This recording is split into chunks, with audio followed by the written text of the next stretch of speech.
গড়ে তোলো একতা, ছাত্র শ্রমিক জনতা গড়ে তোলো একতা।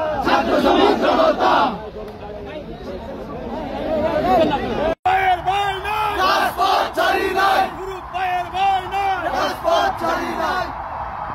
প্রিয় নাগরিক ছাত্র জনতা, তাৎক্ষণিকভাবে আপনারা যারা ছাত্র জনতার এই সরকারের পক্ষে আজকে এই আনসার বাহিনীর নৈরাজ্য ঠেকাতে অবস্থান নিয়েছেন, তাদেরকে ধন্যবাদ জানাই। আপনারা দেখেছেন এই সরকার দায়িত্ব নেওয়ার পর থেকে বিভিন্ন দাবি দাওয়া নিয়ে আন্দোলনের নামে মূলত সরকারকে বেকায়দায় ফেলার জন্য, আওয়ামী লীগকে পুনর্বাসন করার জন্য কাজ করা হচ্ছে। আমরা পরিষ্কারভাবেই বলেছিলাম এই সরকার কোনো রাজনৈতিক সরকার না, তারা আমাদের সমর্থন নিয়ে ক্ষমতা এসেছে, তারা আমাদের জন্য কাজ করবে, কিন্তু তাদেরকে সময় দিতে হবে। একটা নতুন অফিসার যদি নতুন কর্মস্থলে যায়, সেই পরিবেশ বুঝে উঠতে 10 থেকে 15 দিন, 1 মাস সময় লাগে। কাজেই পরিবেশ বোঝার জন্য এই সরকারকে অন্তত আগামী 1 মাস সময় আমাদেরকে দিতে হবে। এই 1 মাসে তারা আমাদের চিন্তা ভাবনা আলোকে মতামত নিয়ে রাষ্ট্র সংস্কারের রোডম্যাপ তৈরি করবে। জনগণের আকাঙ্ক্ষার আলোকে রাষ্ট্র সংস্কার করবে। কিন্তু আমরা যদি প্রতিদিন আন্দোলন সংগ্রামের নামে রাস্তাঘাট বন্ধ করে রাখি, সচিবালয় বন্ধ করে রাখি, এই আন্দোলনের মধ্যে এই পতিত স্বৈরাচার আওয়ামী ফ্যাসিবাদীরা ঢুকে নৈরাজ্য তৈরি করবে। তাই আমরা বিনয়ের সাথে অনুরোধ করছি, আপনারা অন্তত আগামী 1 মাস কোন দাবি দেওয়া নিয়ে রাজপথে আইসেন না। আপনাদের যদি দাবি দেওয়া থাকে, আপনারা আমরা আলরাজি কমপ্লেক্সের 3 তলা আমাদের অফিস, আপনারা লিখিত দাবি দেওয়া নিয়ে আসেন। আপনাদের এই দাবি দেওয়া বাস্তবায়নে আমরা আপনাদের পাশে থাকব। কিন্তু 1 মাস পর থেকে প্রয়োজনে আপনাদের এই দাবি দেওয়া আদায়ে সভা সেমিনারের পাশাপাশি যদি আন্দোলন করতে হয়, সরকারকে বাধ্য করতে হয়, আমরা আপনাদের পাশে থেকে বাধ্য করব। কিন্তু সরকারকে স্থিতিশীল হওয়ার জন্য আগামী 1 মাস সময় দিন। রাজনৈতিক দল, নাগরিক সমাজ, সংবাদকর্মী সকলে মিলে নজরদারি করুন, আওয়ামী দুর্বৃত্তদের তালিকা করুন। আওয়ামী দুর্বৃত্তরা যেন নৈরাজ্য তৈরি করতে না পারে, সেজন্য পাড়া মহল্লায় আপনারা গণপ্রতিরোধ কমিটি গঠন করুন। বিশেষ করে ঢাকায় প্রেস ক্লাব, পল্টন, শাহবাগ, প্রধান উপদেষ্টার বাসভবন, এই সমস্ত এলাকায় কোন ধরনের মানববন্ধন সভা, সেমিনার, সভা সমাবেশ করা যাবে না। আমরা পরিষ্কারভাবেই বলছি, আমরা একটা গণতান্ত্রিক বাংলাদেশ বিনির্মাণ করার জন্য, নাগরিক অধিকার প্রতিষ্ঠার জন্য, একটা সভ্য রাষ্ট্র প্রতিষ্ঠা করার জন্য এই ছাত্র জনতা আন্দোলন করেছে। লক্ষ লক্ষ মানুষ ত্যাগ স্বীকার করেছে, কিন্তু এর সুফল পেতে আমাদেরকে অপেক্ষা করতে হবে। তাই অস্থির না হয়ে ধৈর্য ধারণ করতে হবে, সুশৃঙ্খলতার সাথে, বুদ্ধিমত্তার সাথে, কৌশলে আমাদের দাবি দাওয়াগুলো তুলে ধরতে হবে।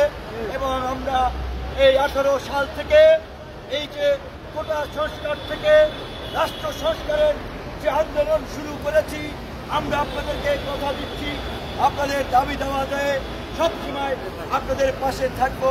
কিন্তু আগামী 1 মাস কোনো দাবি দেওয়া নিয়ে রাস্তায় আইসেন না। আপনারা ভালো থাকবেন, দেশকে ভালো রাখবেন। আজকে আমাদের এই যে নোয়াখালী, লক্ষ্মীপুর, ফেনী, পূর্বাঞ্চলের জেলাগুলোতে ভারতের পানি আগ্রাসনের ফলে একতরফা পানি প্রত্যাহারের ফলে যে বন্যা হয়েছে, সেই বন্যায় লাখ লাখ মানুষ পানিবন্দী, খাবারের জন্য তাদের হাহাকার। তাই এখন তাদের পাশে দাঁড়ানোটাই আমাদের মানবিক কর্তব্য। গণঅভ্যুত্থানের মাধ্যমে আজকে বাংলাদেশে রাষ্ট্র সংস্কার করার উদ্দেশ্যে অন্তর্বর্তীকালীন সরকার ব্যবস্থা এদেশের ছাত্র জনতা প্রতিষ্ঠা করেছে। এই সরকারকে অসহযোগিতা করার জন্য আমরা দেখতে পাচ্ছি নানান মহল তারা প্রতিদিন বিভিন্ন দাবি দাওয়া নিয়ে রাজপথে আন্দোলন করছে, সচিবালয়ের মতন জায়গা অবরুদ্ধ করছে। আমরা এটিকে কোনো স্বাভাবিক আন্দোলন মনে করছি না। শেখ হাসিনা বিদায় হয়েছে, কিন্তু দিল্লিতে বসে শেখ হাসিনা নানান ধরনের উস্কানি দিচ্ছে, ষড়যন্ত্র করছে। আমরা সামাজিক যোগাযোগ মাধ্যমে দেখলাম আনসারের ড্রেস পরে ছাত্রলীগ যুবলীগ এই সচিবালয়ের সামনে অবস্থান নিয়েছিল, উপদেষ্টাদেরকে অবরুদ্ধ করেছিল। আমরা খবর পেয়ে ছাত্র জনতা সচিবালয়ের সামনে উপস্থিত হয়েছে, আনসারদেরকে বলেছি এখানে যারা এসেছে আপনাদের মধ্যে ছাত্রলীগ যুবলীগ রয়েছে, আনসারের ড্রেস পরে আজকে সচিবালয়কে অবরুদ্ধ করেছে। আগামী 1 মাস বাংলাদেশে দাবি দেওয়া নিয়ে কোনো আন্দোলন চলবে না। এই সরকারকে আমরা সকল মিলে সহযোগিতা করতে চাই। আমরা এই সরকারকে কেন বসিয়েছি বন্ধুগণ? রাষ্ট্র সংস্কার করার জন্য। আজকে রাষ্ট্র সংস্কারের যে অগ্রযাত্রা সেটাকে ব্যাহত করার জন্য আজকে আনসারের ড্রেস পরে শেখ হাসিনার নির্দেশনায় ছাত্রলীগ যুবলীগ আজকে এখানে সচিবদেরকে এবং যারা উপদেষ্টা রয়েছে তাদেরকে অবরুদ্ধ করেছিল। আমরা তাদেরকে সচিবালয় থেকে মুক্ত করেছি। যারা ষড়যন্ত্র করবেন আন্দোলনের নামে, যারা দেশকে অস্থিতিশীল করার চক্রান্ত করবেন, আপনাদেরকে দাঁত ভাঙা জবাব দেওয়া হবে। আগামীকাল থেকে ছাত্র জনতা প্রত্যেকটা জায়গায় পাহারা বসাবে। সচিবালয়ের সামনে পাহারা বসাতে হবে, পল্টনে পাহারা বসাতে হবে, প্রেস ক্লাবের সামনে পাহারা বসাতে হবে, রাজু ভাস্কর্যের সামনে পাহারা বসাতে হবে, ক্লাবের সামনে পাহারা বসাতে হবে। যারা আন্দোলন করতে চান, আপনাদের কোনো দাবি দেওয়া থাকলে আপনাদের স্মারকলিপি আমাদের কাছে দিয়ে যাবেন। আগামী 1 মাস পরে আমরা উপদেষ্টাদের কাছে এবং যারা এদেশের রাজনৈতিক দল রয়েছে, এদেশের অংশীদারিত্ব রয়েছে, আমরা তাদের কাছে গণ অধিকার পরিষদের পক্ষ থেকে আপনাদের দাবি দাওয়াগুলো পৌঁছে দেবেন ইনশাআল্লাহ। তারপরে আল্লাহ দোহাই লাগি শেখ হাসিনার উস্কানিতে ফাঁদে পা দিয়ে আপনারা দাবি দেওয়া নিয়ে রাজপথে নামবেন না। আন্দোলন তো করেছি, গণঅভ্যুত্থান হয়েছে, দেশের দ্বিতীয় মুক্তিযুদ্ধ হয়েছে, জনগণ স্বাধীন হয়েছে। এখন কিসের আন্দোলন? প্রতি বিপ্লব ঘটানোর চক্রান্ত ষড়যন্ত্র নস্যাৎ করে দিতে হবে বন্ধু। সংগ্রামী সাথী বন্ধুগণ, আমাদের দেশে আমরা দেখতে পাচ্ছি আজকে পুলিশ ফাংশন করছে না। এই সচিবালয়ের সামনে আমরা পুলিশকে কোনো ফাংশন করতে দেখি নাই। যদি পুলিশ তাদের দায়িত্ব পালন না করে, তাহলে এই গণঅভ্যুত্থানের সরকারকে বলতে চাই, আপনারা ছাত্র জনতাকে 1 মাসের ট্রেনিং দিয়ে বাংলাদেশের আইন শৃঙ্খলার দায়িত্ব দিন। কিভাবে এই প্রতিবিপ্লবকে নস্যাৎ করতে হয়, আওয়ামী লীগকে প্রতিহত করতে হয়, ষড়যন্ত্রকে মোকাবেলা করতে হয়, সেটি আমরা দেখিয়ে দিব। আপনাদের সকলকে রাজপথে থাকার আহ্বান জানাচ্ছে। যে কোনো উস্কানি, যে কোনো ষড়যন্ত্র রাজপথে থেকে মোকাবেলা করতে হবে। এই সরকারকে সহযোগিতা করার আহ্বান জানিয়ে আমি আমার বক্তব্য শেষ করছি। হুঁশিয়ার সাবধান হুঁশিয়ার সাবধান হুঁশিয়ার সাবধান হুঁশিয়ার সাবধান হুঁশিয়ার সাবধান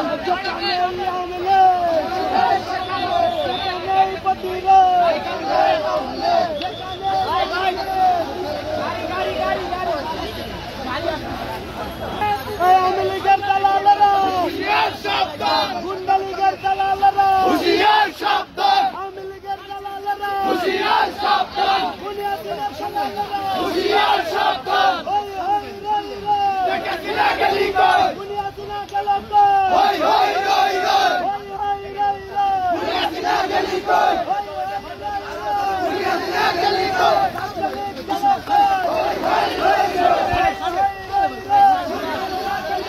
ছাত্রলীগ গেল কই হই হই রই রই হই হই রই রই হই হই রই রই ছাত্রলীগ গেল কই হই হই রই রই ছাত্রলীগের চামড়া তুলে নেব আমরা আওয়ামী লীগের চামড়া তুলে নেব আমরা গুন্ডা লীগের চামড়া তুলে নেব আমরা শেখ হাসিনার চামড়া পাসপোর্ট ছাড়ি নাই পাসপোর্ট ছাড়ি নাই পাসপোর্ট ছাড়ি নাই হুঁশিয়ার সাবধান হুঁশিয়ার সাবধান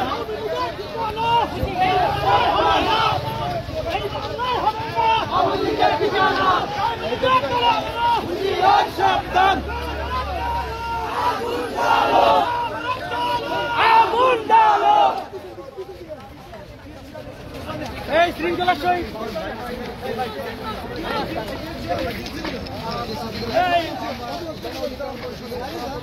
আওয়ামী লীগের দালালেরা হুঁশিয়ার সাবধান গুন্ডা লীগের দালালেরা হুঁশিয়ার সাবধান আওয়ামী লীগের দালালেরা হুঁশিয়ার সাবধান পাসপোর্ট ছাড়ি নাই গুন্ডা লীগের দালালেরা হুঁশিয়ার সাবধান আওয়ামী লীগের দালালেরা হুঁশিয়ার সাবধান বুনিয়াদিনের দালালেরা হুঁশিয়ার সাবধান শেখ হাসিনার দালালেরা হুঁশিয়ার সাবধান